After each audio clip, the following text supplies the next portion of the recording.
Welcome. My name is Derek Mosley. I'm the director of Marquette Law School's Lubar Center for Public Policy Research and Civic Education. I want to welcome you to our On the Issues program, focusing on the Marquette Law Poll.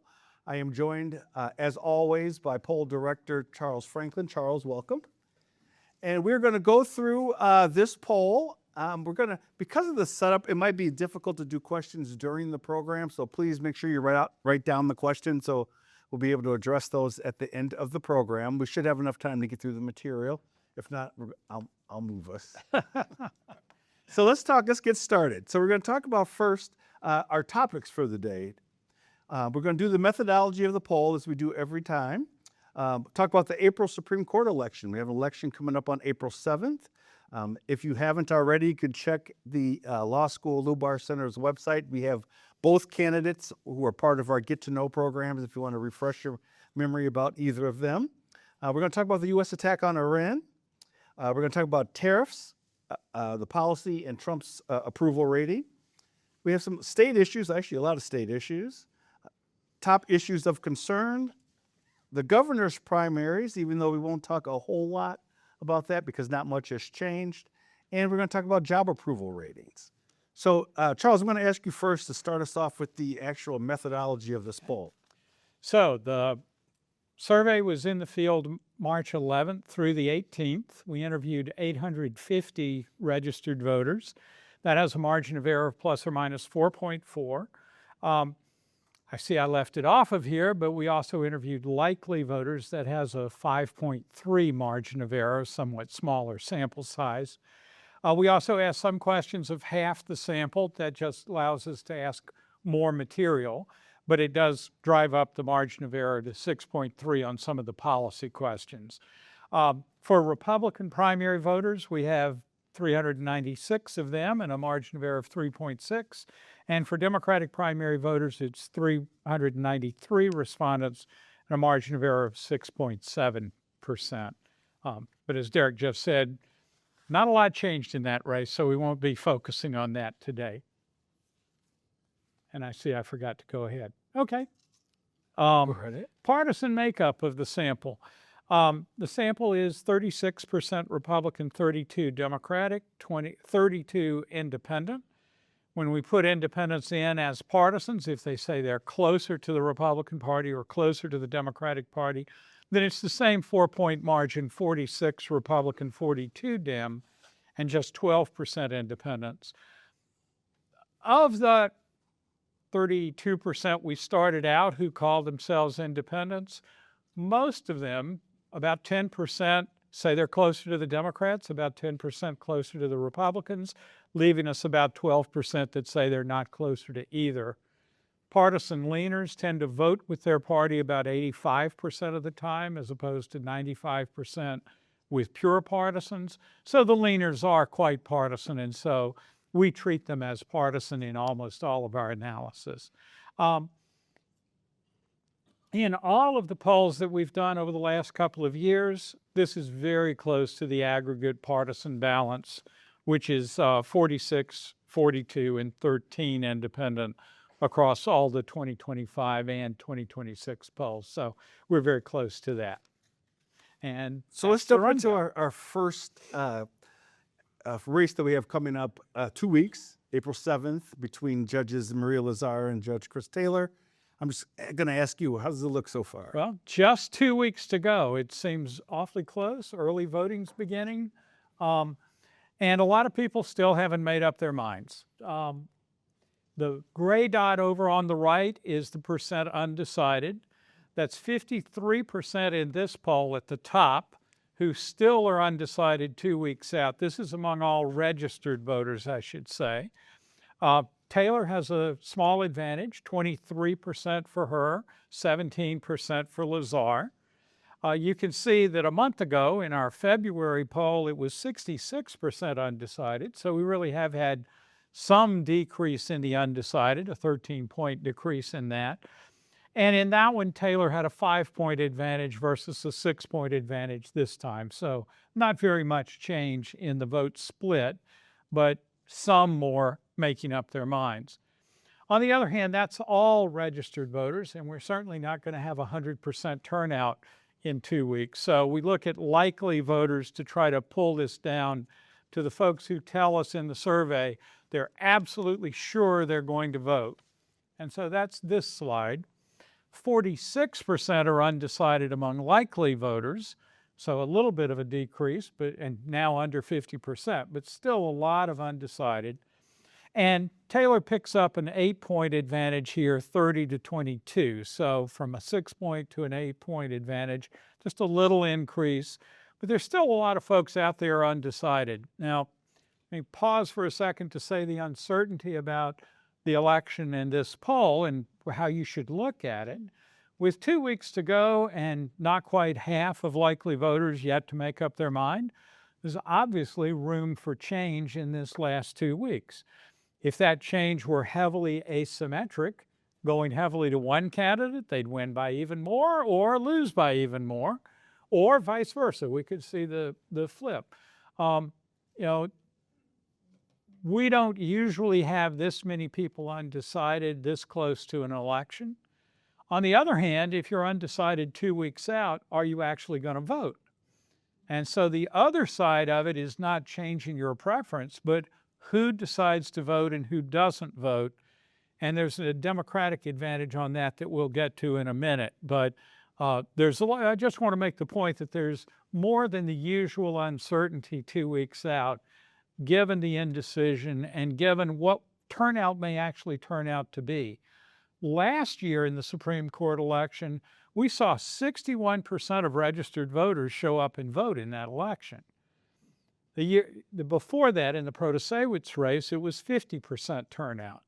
This year, folks seem less tuned into the election, so I don't know where turnout will end up this year compared to those two previous elections. Turnout could be below those. It'd be surprising if it's above, given the lack of people focused on the election and tuned in. But those are all the important uncertainties to remember going forward. How does it break down by party identification? Well, there is a partisan divide, though it's nothing compared to the big divide we see in partisan elections. So if you look here in the second row for Republicans, 59% of Republican voters, these are registered voters. Actually, in the interest of time, let's go to the next one and just look at likely voters. 48% of Republican likely voters say they haven't decided who to vote for, but they have a strong preference for Lazar, 44 to 7 for Taylor. Among independents, an even half, 50% are undecided. They lean to Taylor, 26 to 17. And finally, among Democrats, 43% are undecided, a little lower than the undecided rate for Republicans. And among Democrats, 50% are for Taylor, 5% are for Lazar. So what you see here is there's a little bit of an advantage to the Democrats in having made up their mind, but it's not a lot. It's about 5 points. It was bigger on the previous slide that I skipped, just so you know. But the partisan divide on likely voters, among Democrats, it's a 45-point lead for Taylor. Among Republicans, it's a 37-point lead for Lazar. So Democrats are a little bit more aligned with Taylor. And independents are leaning towards Taylor by about 9 points, 26 to 17. So that's the sort of likely voter outlook. But again, still lots of undecided. How about the favorability of the Supreme Court candidates? Well, we've seen some change here. The orange line at the top is the name identification, the percentage of people that have either a favorable or an unfavorable view of these candidates. And you can see that for both of them, that started out in October at the left dot at just 15% had recognized and rated Lazar, 16% did the same for Taylor. Those went up in February, and they've gone up a good deal more in March. So you can see that people have tuned in this last month compared to where they were in October and in February, and certainly compared to where they were in November. But it's still barely a third that can recognize Taylor's name and just under a third for Lazar. They're not too different on that, just a 4-point gap between them in name ID, so that's pretty similar. The bottom lines are the brown lines are the net favorability, the percent favorable minus the percent unfavorable. And you can see that for Lazar, that has fallen off just a little bit from a net -1 point more unfavorable than favorable in October, to -4 last month and -5 this month. For Taylor, it's climbed a bit from an initial -2 up to a +5 last month and still a +5 this month. No change in that. So that tells you a little bit about how the candidates are seen. We don't generally see favorability ratings that are terribly lopsided for candidates these days, and generally they're negative for most candidates. So we're seeing a modest advantage for Taylor on this. How about the voters as far as their idea of the Supreme Court candidates? Well, this question is for each candidate separately. Do you feel like you have a clear idea of what Maria Lazar stands for? Or do you have a clear idea of what Chris Taylor stands for? Here, there's been, again, a substantial increase in clear ideas, going from just 10 and 11 back in October to now 25 and 28 now. On the other hand, that's barely a quarter who think they have a clear idea. The rest some say, I don't have a clear idea, but around half or a little more say, I don't know enough to have a clear idea, which again is the limited engagement we've seen with this race this year. But tuning in, 2 weeks to go, these numbers, we're not doing another poll, just in case you were wondering. But if we were doing one the day before the election, I'm sure these numbers would move up some more. It's just that they're kind of late developing, and it's still a small percentage compared to where we were a year ago in that much higher spending race. Let's talk about, have people read or heard about either of these candidates? Which goes to this point. The brighter red dots over on the left are the percent that say, I've heard or read a lot about the court race. And that's up to 12% now, up from 6 points a month ago. So that's tuning in, but it's still a sort of stunningly low number. The light red dots up at the top over on the right, the 57%, is I've heard a little about the court race. So that's something, not nothing, but it doesn't imply a whole lot of depth. And finally, the dark gray dot in the middle at 31% is the percent who say they've read or heard nothing at all about the court race. That's come down from 38% last month, so it's a little bit better. And if you put the 12 plus the 57 together, you can make a somewhat more reassuring 68% that have at least heard something about the race, but it's not really a deep amount of hearing.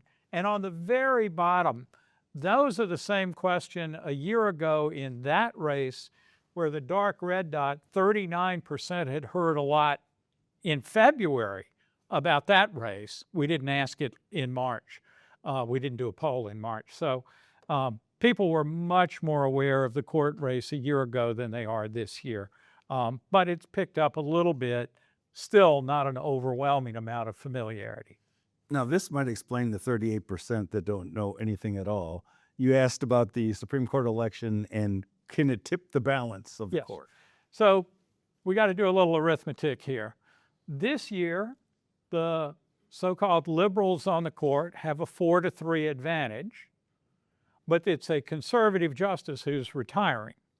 So that means if the conservative candidate wins, it remains a 4-3 liberal advantage. If the liberal candidate wins, it becomes a 5-2 liberal advantage. In either case, there's still a liberal majority on the court. So in that sense, the right answer to this question is no, we can't tip the balance. Now, people answering the question might view it in different ways, so maybe that's not quite right. But last year, it was still a 4-3 liberal majority, but it was a liberal justice retiring, so there actually was. If the conservative had won, it would have restored a conservative majority. If the liberal won, it just maintained the 4-3 majority. Well, the public hasn't really gotten that very clearly. This year, 75% still believe that the election can tip the balance. Last year, it was 83% that thought it could tip the balance, so it was a little more awareness last year. But this year, those answers would not get a real good grade on a quiz in your government class. Now, let's be realistic that folks don't follow the court in great detail and surely could not name the 7 justices, or might erroneously believe there are 9 justices like the U.S. Supreme Court. But it is still, I think, indicative of the fact that this year's election is not the front and center election of the year the way last year's was. And so people are not as clearly informed about the stakes in the court race. How do they feel about the importance of the election? Well, here's one of the most important things to look at, and especially in comparison with spring elections now compared to spring elections in the first decade of the 2000s or so. Democrats are considerably more engaged by the race, by the court election, than Republicans are. And it's not just in likelihood of voting. I'm going to take you through 3 different measures of engagement with the court. And you'll see that Democrats have substantial advantages on all 3 different ways you can look at it. So the first, look at the dark green dots over on the right. That's the percent that say they're absolutely certain they're going to vote in this election. So in the second row for Republicans, 59% say they're certain to vote. But on the bottom row for Democrats, it's 77%. Compared to February, this is a bigger Democratic advantage. The Democrats have gone up just a little bit from February, but Republicans have actually gone down since February in saying they're certain to vote. And independents are the least likely to vote at 53%. That's normal for independents to be below either partisan, but the size of this gap between Democrats and Republicans is really kind of striking. Now, this also is where that uncertainty I was talking about earlier kicks in. If in this last 2 weeks, Republicans mobilize and raise their turnout from that 59% estimate up to something closer to where the Democrats are, then that could naturally narrow the race. On the other hand, Democrats could decide not to be as engaged and slip down. So this is always tricky to know who will actually vote. This is what they tell us today, but what they've done by Election Day could be different. But it's undeniably a bigger Democratic advantage. This contrasts with analysis that we've done in the early 2000s, from 2000 to 2010, when Republicans had a turnout advantage in spring elections and dominated Supreme Court elections throughout that decade. And then it sort of shifted in the middle of the 2010s and has seen this Democratic advantage in recent years. But it is something that's really changed over the time we've been doing the Marquette poll. That was the first measure. The next measure is how enthusiastic are you about voting in this election? And here, I only show you the green dots, but you can see on the bottom, 51% of Democrats say they're very enthusiastic to vote in April. Only 32% of Republicans say that, and only 19% of independents say it. So again, you see this advantage to the Democrats. Finally, how important do you think the court race is? 65% say the election to the court is very important to them. Only 46% of Republicans and only 24% of independents say that. So again, my point is, across all 3 measures of engagement, involvement in the race, Democrats have a consistent advantage over those. And that could, I talked earlier about how Republicans could make up some of the gap. This is where Democrats could potentially expand the gap if people who are less engaged in the election in a less visible campaign turn out less, and we actually see turnout rates go down this year, then the Democratic advantage in involvement, intensity, and enthusiasm could boost their margin in 2 weeks. We just don't know. We'll find out then. And you asked registered voters if they follow politics. How did that shake out? So this raises a question about whether Republicans have become chronically less interested in politics, and the answer is not so much, not nearly as much as what we've just seen. So this is the answer to a question: how often do you follow what's going on in politics?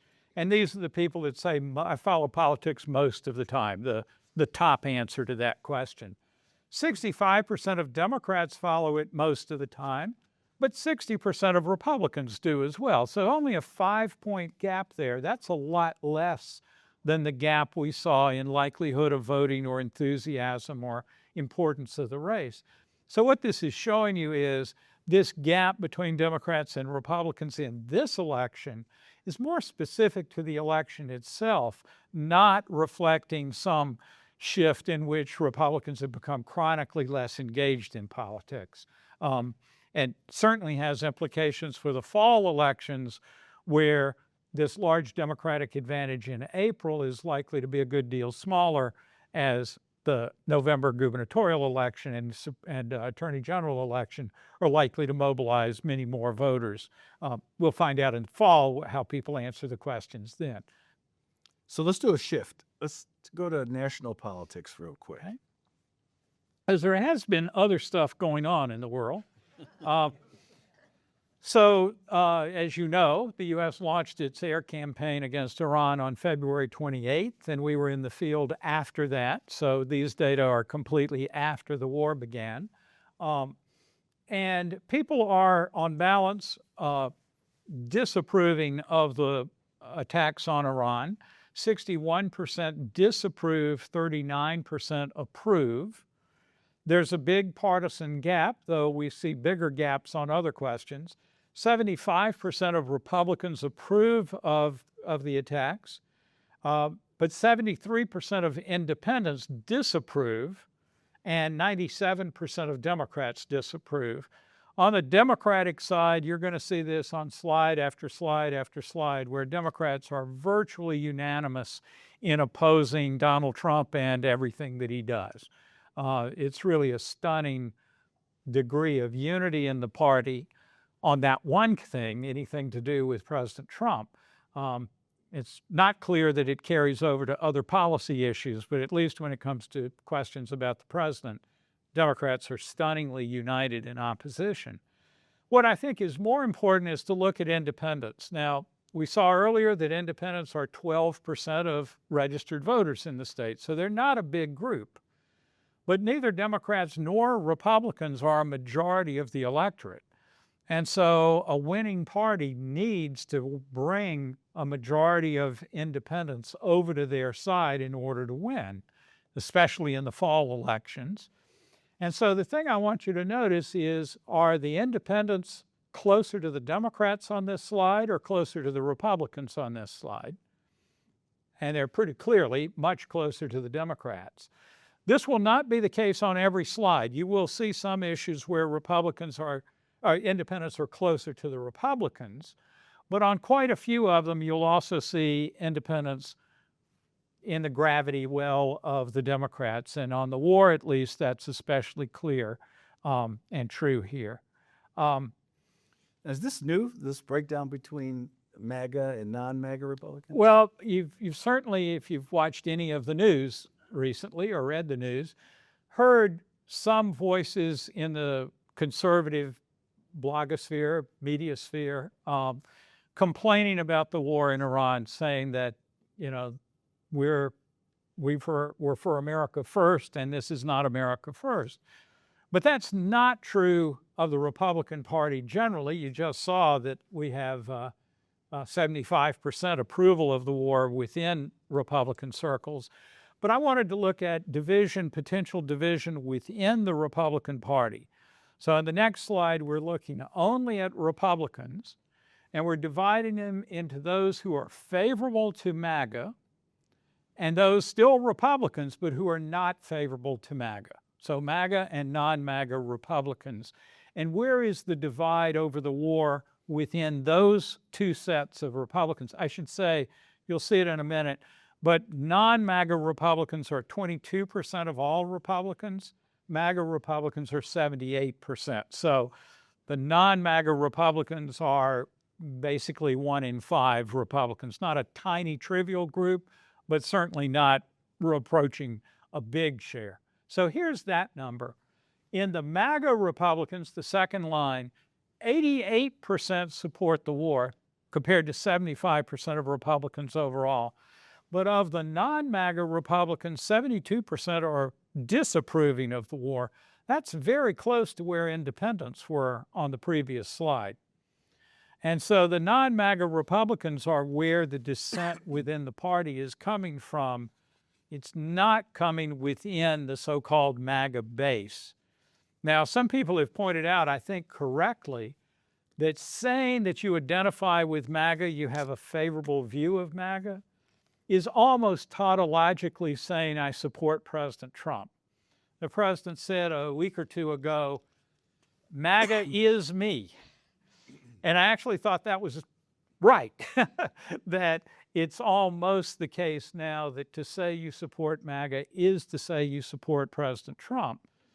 And a question not for this year, but for 2028 and beyond is what happens to MAGA as a movement when it's not Donald Trump leading the movement, but some other Republican. But we've got 2.5 years before we start worrying too much about that. But I do think it's important here to realize that the dissent within the party is really not coming within Trump's core supporters. It's coming from those folks in the party that may approve of Donald Trump, in fact, do on balance, but who have reservations and don't feel identified with the MAGA movement. Now, next slide is what you talked about, the percentage. Yeah, and so this is the trend in MAGA identification within, again, just Republicans. So the dark red line at the top are MAGA favorable Republicans, and the light red one is those who are non-MAGA Republicans. And you can see that the dark red line it went up a little bit when Trump assumed office in the second term. The first dot is October 2024, just before the election. So people gravitated a little bit more to MAGA after he took office, but has sort of steadily slipped down a little bit. It slipped from a high of about 88 to about 78% now, so about a 10-point decline in MAGA attachment over that time. And then the flip side on the light red line is the growth in non-MAGA Republicans, but again, from about 10 to just over 22% now. So a little bit of slippage in the MAGA identification, a little bit of dissent within the party, though these are still people that consider themselves Republicans. But it does show, I think, just how strong President Trump's grip remains within the party. Let's talk about the use of military force to effectuate regime change. Yeah. Now, this was a different question than the Iran war question. Frankly, I wrote this question after the Venezuela events and as President Trump was talking about Greenland and then Cuba. So it wasn't written with the idea of Iran in mind. And in fact, in the survey, we asked this question early in the survey, and then we asked the Iran questions a good deal later in this questionnaire. So they're independent questions in that sense. And the way the question is phrased, do you approve or disapprove of President Trump using the military to force change in other countries? Broad question. I thought we could ask that question for a while. Again, not knowing that Iran was coming up. And people are generally pretty disapproving of that use of the military. 64% disapprove of that, 35% approve of it. If you remember on the Iran question, it was 40 to 59. So a little more disapproval in this general question of using the military to force change elsewhere. 69% of Republicans approve of that policy, though here 30% do disapprove, so it's not a trivial percentage, and it's, notice, bigger than that non-MAGA Republican group that we were just talking about. So there is some reluctance to use this for, if you want to call it, nation building or intervention in other countries. But independents, again, 78% disapprove and 97% of Democrats disapprove. So lots of disapproval of that use of the military. Let's shift our gears to Trump's approval rating. Not unrelated to these topics is where does the president stand with the public? And here's both the first and the second term. You can obviously see the gap between. You see a downturn this time to 42% approve, 56% disapprove. That's a 2-point drop in approval and a 2-point increase in disapproval. So a net shift of 4 points from February. You can also see that the green dot at the end is at 42. If you look way back into the first term, there were a couple of polls that he was below 42 approval, a couple that were right at 42 approval. So we're basically at the low points of the first term. However, I'd say discount those first 2 dots because that was early in his first term and we still had people saying they hadn't made up their mind, more don't knows. And you can see that on the gray line at the bottom, the higher don't knows at the beginning. You see in headlines a lot of adjectives like support, plummets, craters, as at the lowest ever. I don't like those descriptions because if you look just at the second term, what you see is a steady erosion down a point from one poll to the next, down another point, this time down 2 points. That is steady slippage. And over the long haul, over the last 12 months, 13 months now, it has made a difference in his relative standing. But cratering to me is an adjective you use when approval drops 7 points in a month. And we've not seen anything like that in our polling. And if you look at the national polling averages, they also show month-to-month changes of a point or sometimes 2, not what I would consider cratering. Nevertheless, it's not a good position to be in. And the next slide puts that in another perspective by looking at net approval, approve minus disapprove, which again, you see a lot of people prefer to look at that measure rather than the approval number. This time it does set a record for us in Wisconsin at negative 14 points. The previous low point, if you look off to the left, was in September of 2018 when it, before those midterm elections, when it hit minus 12. And there are a couple of 3 others that were at minus 10. So this is a low point for Wisconsin in either the first or the second term, with the caveat that, remember, at 42, there were a couple of polls in the first term that were at 41 or 40, but still, so it's not quite an all-time record on approval level. It is an all-time record on net approval. And of course, with this perspective, it looks like a more rapid drop here at the end, but that's because this scale is a lot smaller than the scale in the first graph. So it's the same real change, but it just looks a lot more impressive here. Can we break it down by party? Yes. Overall approval for Republicans is still 84%. That's all Republicans now. And that just shows you that the party is still quite unified behind the president. If we went back to the February 2025 poll right after the inauguration, he was getting about a 91% approval among Republicans then. So a little slippage from 91 to 84, but again, not any sign of a real crack in the Republican base, just 15% of Republicans disapproving.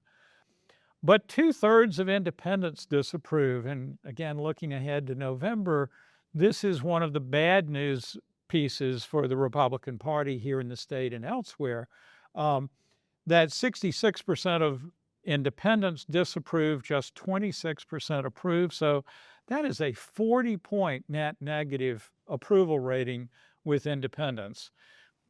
Democrats are almost not worth mentioning just because, what did I tell you earlier? 98% disapprove. We just sort of take that for granted now. That may be mobilizing for them in the fall, which, would be a plus for the party if that's the case. But it does raise the problem of the lack of diversity of opinion within the Democratic Party right now. If you go to a Democratic meeting and say you don't like Donald Trump, nobody in that meeting will disagree with you, right? But on the other hand, how are you going to distinguish yourself from every other Democrat that also is going to say they don't like Donald Trump? And so I think one of the questions that we're not settling today, but looking to the fall, is how do the candidates in the party distinguish themselves from each other? And how does the party present a set of issues that are things other than just their opposition to President Trump? With independents, though, they have a potential coalition partner there that independents are pretty negative about the president and have become more negative over the course of the year.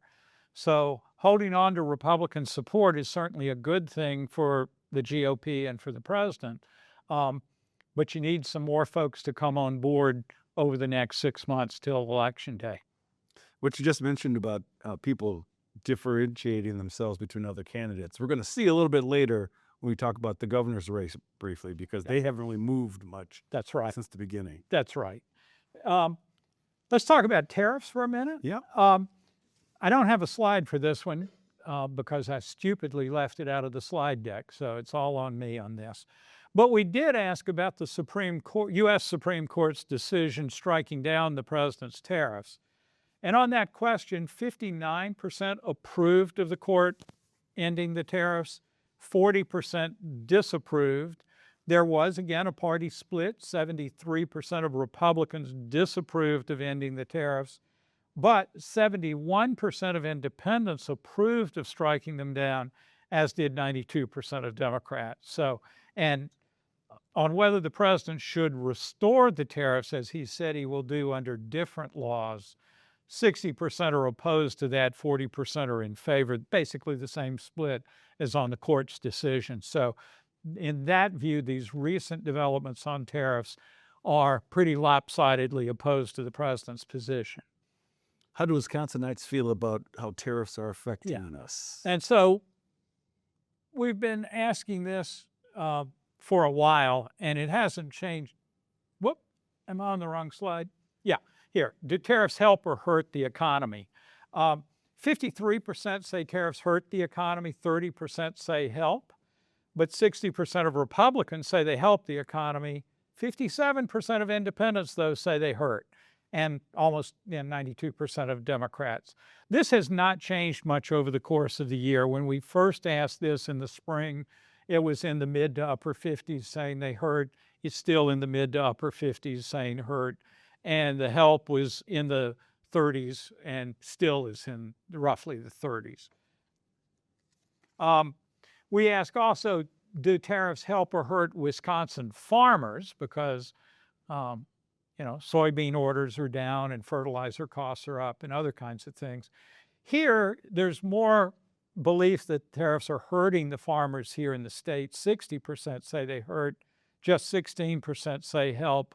And Republicans are about evenly divided. 32% do think tariffs are helping our farmers, but 24% say they're hurting. You'll notice that doesn't add up to 100. The reason is about half, not quite half, almost half of Republicans say tariffs aren't affecting farmers one way or the other. Just for clarity on the graph, I didn't show you the dots for that. But again, 77% of independents say they hurt farmers, as do almost all Democrats. So we've seen a series of items here where independents are closer to Democrats that I warned you to look for. That'll change in a little bit. How about inflation? Well, a new issue as gas prices have spiked since the Iran war began. 59% say that President Trump's policies are going to increase inflation. Just 28% think it will decrease inflation. Republicans still believe that those policies will positively affect inflation. 54% think he will drive down inflation, 24% increase. That 54%, though, is down from the upper 60s at the beginning of the term, so there has been a shift on that among Republicans. And independents are quite negative about his policy and inflation, as are 99% of Democrats. Okay. All right, let's talk about SCOTUS. SCOTUS, the U.S. Supreme Court. Since we had that tariff decision, I asked about approval of the U.S. Supreme Court, something we ask in our national surveys every time, but we don't usually ask here in Wisconsin. So it's nice to have it. Here in the state, 55% disapprove of the way the court is handling its job, 37% approve. Among Republicans, 61% approve of the Supreme Court, but 30% disapprove.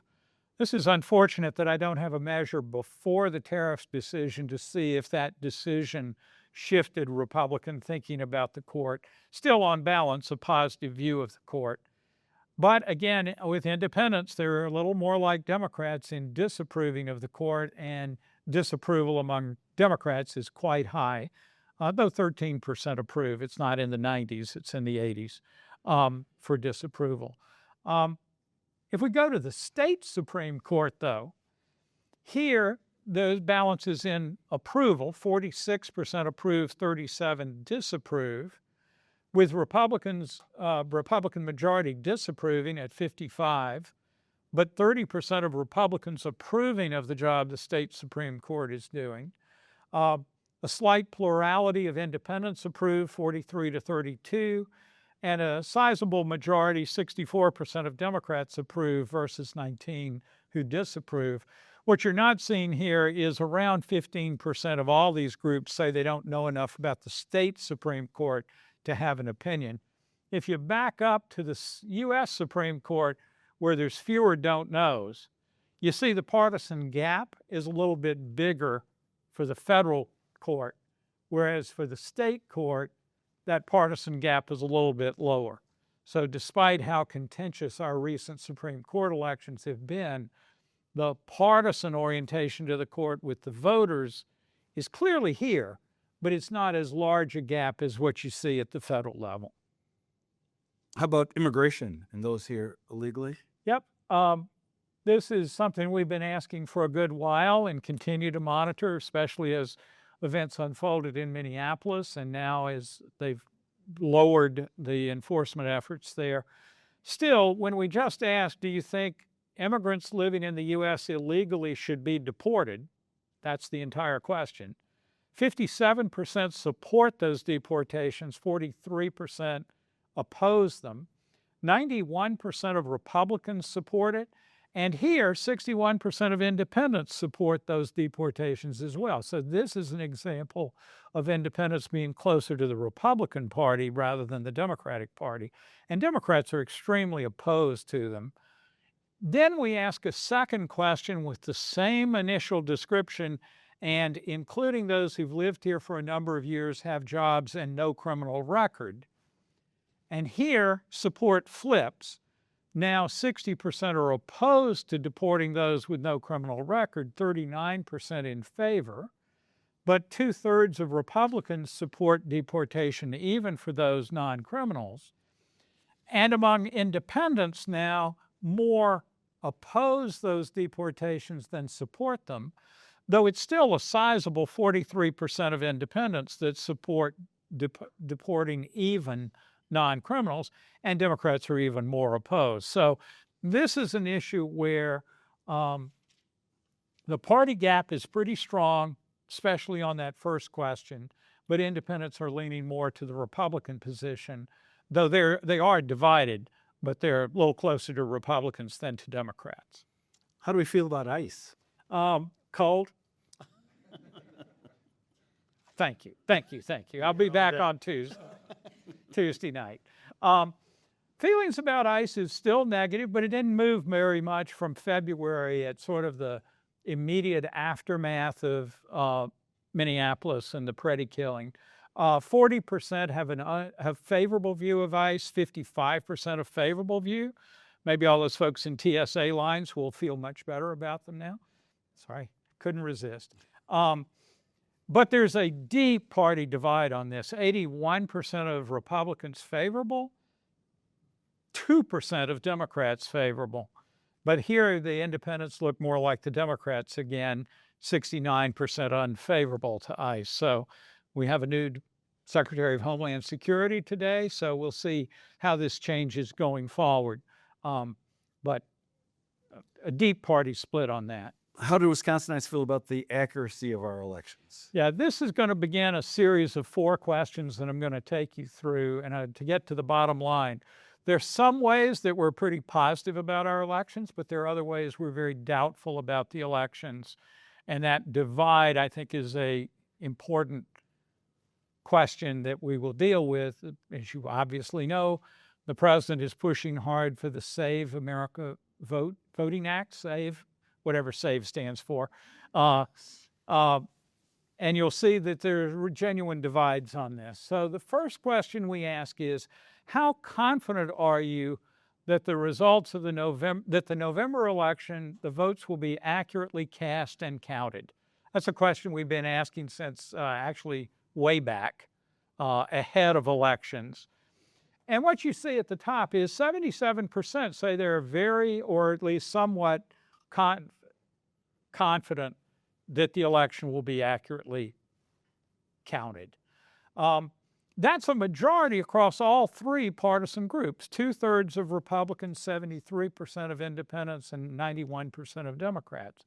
So this is sort of the positive view of confidence in the election process. I guess since I like elections, I wish that it was less than 23% that are not confident in them, but it's still a quite solid overall majority, and the fact that it's bipartisan majorities, I think, is a normatively encouraging fact. But the next question we ask is, how often do you think election officials submit false vote counts? So this is a pretty big deal, right? This is your city clerk falsifies the vote counts. 57% think that almost never happens, but 43% think it happens sometimes or often, which is a really kind of large disbelief, distrust in those, what do we have, 1,700 county clerks and other election officials around the state. We've not asked this question before, so unfortunately I don't have any historical data on it, but 2/3 of Republicans think that clerks submit false counts at least sometimes. It's about an even divide among independents, and Democrats are much less doubtful of the clerks. The next question we ask is one that's come up a lot and certainly goes to photo ID and the SAVE Act, and that is, how often do you think non-citizens or non-Wisconsin residents vote in our elections? So this is about the voters themselves. And on this one, 47% think non-citizen and non-resident voting happens at least sometimes or often. 53% think it seldom or never happens, hardly ever or never. But 80% of Republicans think this happens sometimes or often. Independents are just dead even split on this question, and again, Democrats don't think it happens. So these are the 2 items where there is this deep skepticism, either in the election officials themselves, in their accuracy or their willingness to report false results, or in the case of who gets to vote, a deep distrust of only citizens and resident voting. Finally, to end with a slightly more positive look, again, because of the SAVE Act arguments, we ask, who do you trust more to ensure fair and accurate elections, state and local officials or the federal government? And here, there's a sizable majority for state and local officials rather than the federal government. 79% trust the state and local folks more, 20% trust the feds, and among Republicans, it's a majority, 61% that trust state and local, 80% of independents, 99% of Democrats. So you can see the contrast here. In believing our election results will be accurate, 2/3 believe that. In thinking that you trust our local and state officials, 79%. But on this question of are they submitting false vote reports or letting non-citizens vote, a lot of skepticism, not a majority, but a lot of skepticism on those things. So this is the mixed picture of where we stand on confidence in our election system. We can agree on something. Yeah, we don't like data centers. Sorry to the data center folks out there. 69% think the costs outweigh the benefits. 30% think the benefits outweigh the costs. This has just barely changed from last month when it was 29 to 70, I believe, last month. So hardly changed. On the other hand, a little change is that Republicans are now more opposed to the data centers than they were a month ago. That 62% is up, I think, 8 points from a month ago at 54. And actually, independents and Democrats are quite opposed, but are slightly less opposed this month than they were in February. But the bottom line is opposition total hasn't changed very much. And ironically, I guess, the partisan divide has actually shrunk a little bit as Republicans have become more opposed and Democrats slightly less opposed. But it's not a good picture for advocates of data centers. It's certainly not an image that suggests the issue will wither away by November. All right, let's break it down. Property taxes and K through 12 education. Big issue for now and going into the fall.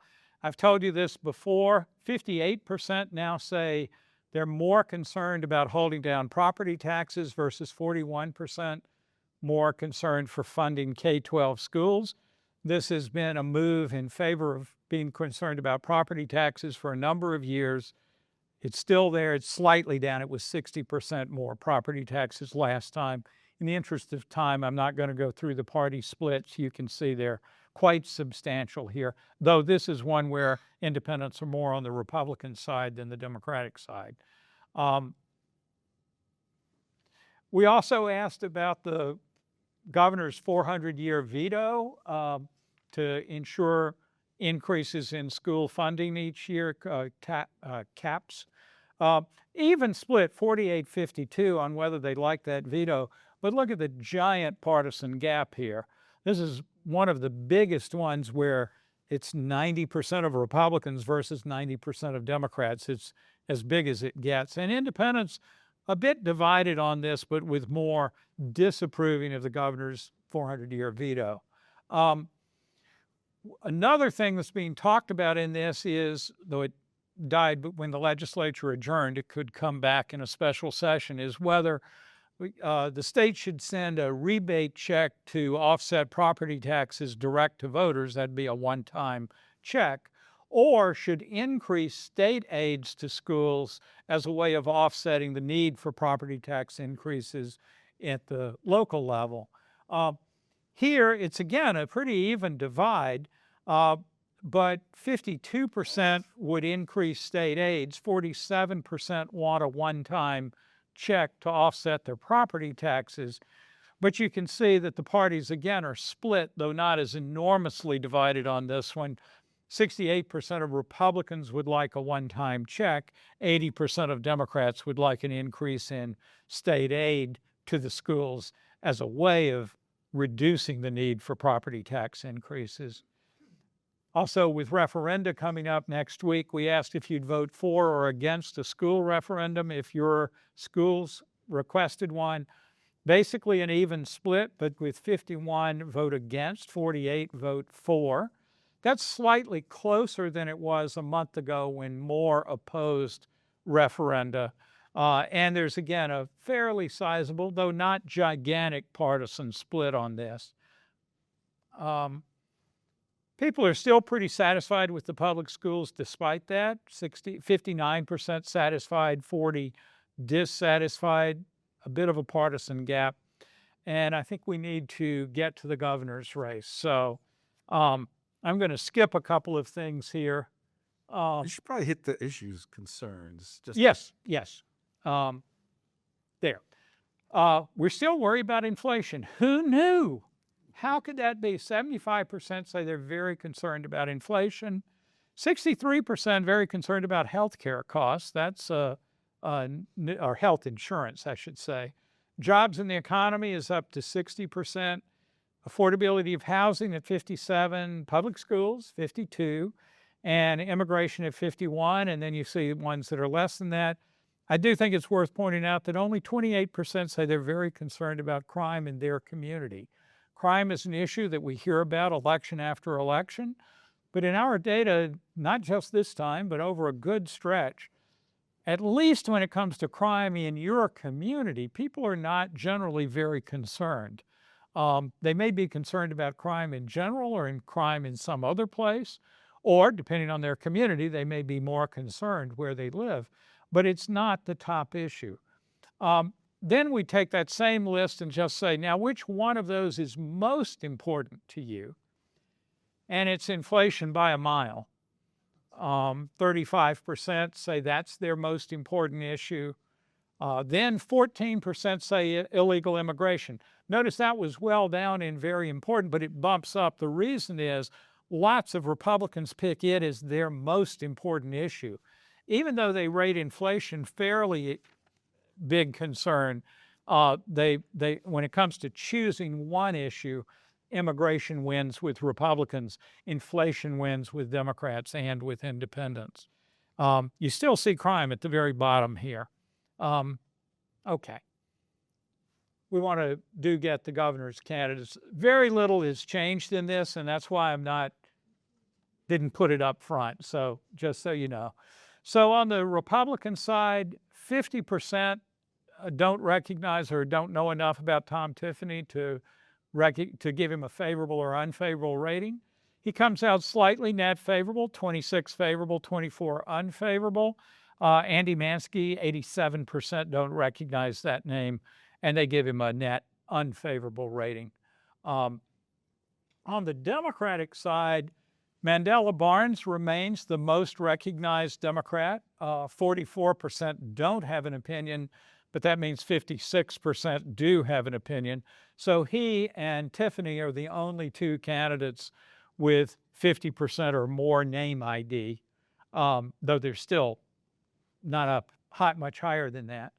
And then you drop off, look at the gray dots, to Sarah Rodriguez, where 68% don't know enough about her to have an opinion, then Francesca Hong at 72, and then you're in the 70s or even the 80s below that. So most of these Democratic candidates are very, very little known right now. If you look at the net favorable and unfavorable, Rodriguez is the only one with a net zero, 16-16. Everybody else is a net negative by at least a little bit. But with so few people aware of these candidates, the net favorability is a bit negative. It's not enormously negative because so many folks just don't have opinions at all. If we do the primary choice, again, the winner is haven't decided at the top. 54% of Republican primary voters say they haven't made up their mind. 40% are for Tiffany, 6% for Mansky. That just again shows that folks aren't tuned into this race. Oh, I was going to tell you, remember back on the early slides I said that people who had read or heard a lot about the Supreme Court race went up from 6% to 12%, an enormous surge. For the governor's races, it's 8% last month, it's 8% this month. So that's showing you that people have tuned in a little bit to the court race specifically, but they haven't tuned in at all anymore on the governor's race. So I think that's an important thing, even if it doesn't have a slide. On the Democrats, there's even more indecision. 65% haven't picked a candidate. Hong, for the third time in a row, leads at 14%. But she's been in those 1 point or 2 point leads. Barnes at 11%, so she has a 3-point advantage this time. But again, with 65% undecided, this isn't telling us very much, except that she has managed to, even with a very low percentage, nevertheless been in the lead in October and February and now March. With Barnes in the last two, fairly close behind. And then everybody else is 3 points or less. This race just isn't developing at this point, and I don't think there's any reason to think it's dramatically going to change next week. Can we just quickly go into the Attorney General real Yeah, quick? absolutely. A lot of folks don't know the AG candidates, but Eric Toney is not known by 77%. Josh Call, the current Attorney General, not recognized by 57%. So, put that in context. Toney's sort of in the ballpark of most of those Democrats. Call is a little bit worse off than either Tiffany or Barnes, but certainly better known. On net favorability, this is a rare case. Both of them are net positive, though only by a little bit. This race, I'm not worrying much about, but I wanted to track awareness of these candidates because it will be an important race in the fall. So we're just trying to get a baseline for these folks. The clock has tolled. Sorry. I was getting ready to stop. I'm sorry I froze you all out for questions. All right, we're at our time. Charles will be around after this program. Just to keep you up to date on some upcoming programming, April 8th, we will have our second part of our data centers program. This focusing on energy use and water use. But this is a different timed program, so it's not at noon like our normal programs. It's going to be earlier in the day. I believe it's at 10 a.m. Is that right? 9 o'clock. 9 o'clock. And then April 16th, we will be visited again by our resident nun, Sister Helen Prejean will be back on April 16th. So hopefully we'll see you at one of these two or both of these two events. Thank you all for being here.